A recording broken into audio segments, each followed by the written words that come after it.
ঈদ মোবারক, ঈদ মোবারক, ঈদ মোবারক। আমিও ব্যাক, পাশাপাশি Iran is back. ইতিহাসে, যুদ্ধের ইতিহাসে, ইরান এবং ইসরায়েল যুদ্ধের ইতিহাসের সব রেকর্ড ভেঙে দিয়েছে ইরান। যদি ভালো লাগে ভিডিও শেয়ার করবেন। মধ্যপ্রাচ্য জুড়ে রেড অ্যালার্টও জারি করা আছে। বাংলাদেশের যে সকল ভাইরা মার্কিন যুক্তরাষ্ট্রের অথবা ইসরায়েলি বিনিয়োগের যে কোনো প্রতিষ্ঠানে অথবা সামরিক বাংকারের আশেপাশে বসবাস করেন, প্রথমে ভিডিওটা শেয়ার করে আপনারা একটু একে অন্যকে সহযোগিতা করবেন যে দেশে ছুটি নিয়ে চলে আসেন, কারণ ইতিহাসে এবার বড় ধরনের খেলা হতে যাচ্ছে। কারণ ইতিমধ্যে ইরান আপনার ইসরায়েলের সাথে যতগুলো ছোট বড় যুদ্ধ হয়েছে সব যুদ্ধের রেকর্ড ভেঙে অনন্য ইতিহাস তৈরি করেছে। দর্শক, মধ্যপ্রাচ্যের চলমান উত্তেজনায় কেউ কাউকে ছাড় দিচ্ছে না, অর্থাৎ ইরান বলছে ঝুঁকেঙ্গা নেই সালা, হাম দিখা দেঙ্গে, অর্থাৎ আমরা দেখাই দিব। তো কি দেখাচ্ছে? ট্রিপল অ্যাকশন চলছে। একদিকে লেবানন থেকে বীররা, অপরদিকে ইরান তাদের ক্ষেপণাস্ত্র বহরে থাকা অত্যাধুনিক প্রযুক্তির ক্ষেপণাস্ত্রের যেই বহর পাঠিয়েছে, যুদ্ধের সব রেকর্ড ভেঙে দিয়েছে।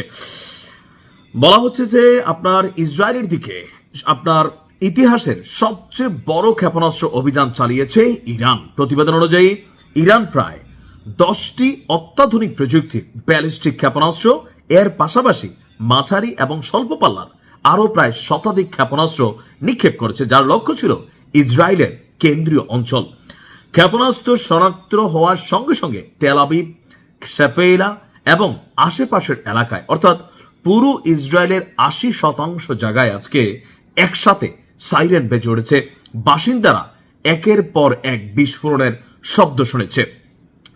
ইসরায়েলি গণমাধ্যম টাইমস অফ ইসরায়েল বলছে কয়েকটি স্থানে ক্ষেপণাস্ত্র এবং তার ধ্বংসাশেষ আঘাত হেনেছে। উদ্ধারকারী দল দলে দলে ঘটনাস্থলে কাজ করছে।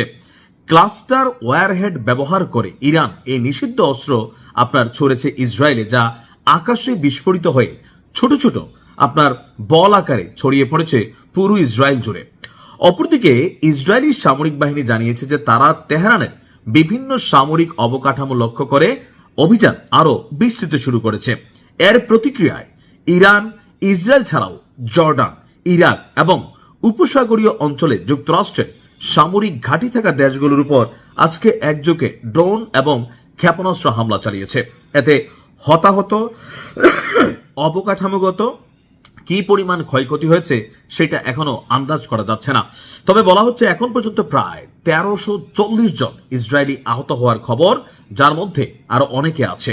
পাশাপাশি ইরান নিয়েও পরিসংখ্যান এসেছে, অর্থাৎ আজকের দিনে ইরান, আমাদের মধ্যপ্রাচ্যে যে সকল ভাইরা বসবাস করছেন আপনারা জানেন, প্রতিদিন কুয়েত, বাহরাইন, কাতার, ইরাক, তারপর হচ্ছে বিভিন্ন জায়গায় যেই পরিমাণ অভিযান ইরান শুরু করছে, এমনকি আবুধাবিকে যেভাবে নাই করে দেওয়ার পরিকল্পনা করছে, আমার মনে হচ্ছে যুদ্ধ আরো বড় আকার ধারণ করতে যাচ্ছে। তবে আশার বাণী হচ্ছে এটা যে ইরান থামবে না, ঝুঁকবে না। আজকে ইরানের সর্বোচ্চ নেতা যিনি দায়িত্বশীল আছেন, সাবেক সর্বোচ্চ নেতার ছেড়ে, তিনি ঘোষণা দিয়েছেন ইরানকে যুদ্ধের মাঠ থেকে ভয়ভীতি দেখিয়ে সরানো যাবে না, ন্যায্যতার সাথে এই যুদ্ধের সমাপ্তি হতে হবে। ইনশাল্লাহ ইরানকে আল্লাহ ফতেহ দান করুক। আসসালামু আলাইকুম।